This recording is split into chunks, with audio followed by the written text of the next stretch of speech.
நான் வந்து என்ஜினியரிங் காலேஜில் படித்து முடிச்சுட்டு பேங்க்கில் வேலைக்கு சேர்ந்த உடனே ஒரு பேச்சாளராக இருக்கிறத கிட்டத்தட்ட விட்டுட்டேன். ஏன்? டைம் இல்லை எதுக்குமே.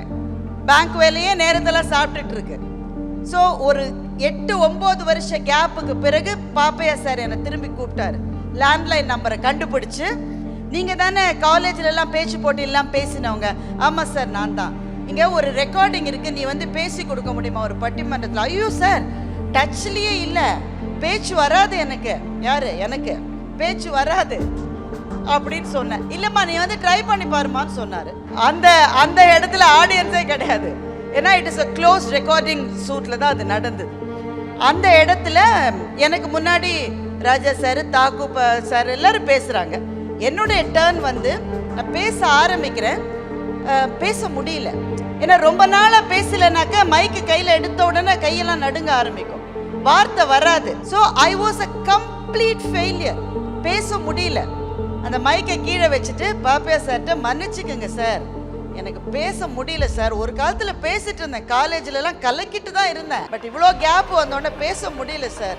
சாரி சார், கண்ணில் தண்ணி வருது, அவங்க எதிரில் அழக்கூடாது அப்படின்னு கண்ட்ரோல் பண்ணிக்கிட்டு அந்த மைக்கை கீழே வச்சுட்டு அந்த ரூமை விட்டு வெளியில் வரத்துக்காக போனேன். இந்தாம்மா நில்லு அப்படின்னு பாப்பையா சார் சொன்னேன். இப்போ இந்த கதை இது மட்டும் கேட்டுட்டு இருந்தவங்க உங்களில் எல்லாருமே கிட்டத்தட்ட கேட்டுட்டு இருக்கீங்க.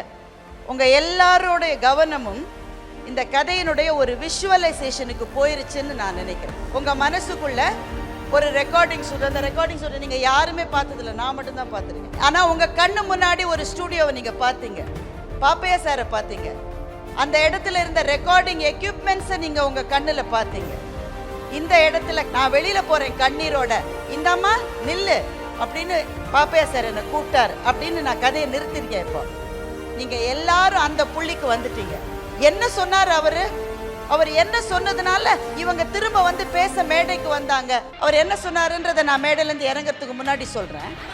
ஆனால் my point is, this is the power of story telling. So the power of story telling is, உங்கள் வார்த்தைகள்லேருந்து ஒரு காட்சியை உங்களால் காண்பவரனுடைய கண்களுக்குள் மலர வைக்க முடியும். இதை நீங்கள் எப்போ தெரிஞ்சுக்கிட்டீங்களோ அதற்கு பிறகு உங்களினுடைய எதை நீங்கள் சொல்ல விரும்பினாலும் சக்ஸஸ்ஃபுல்லாக சொல்லுவது முடியும்.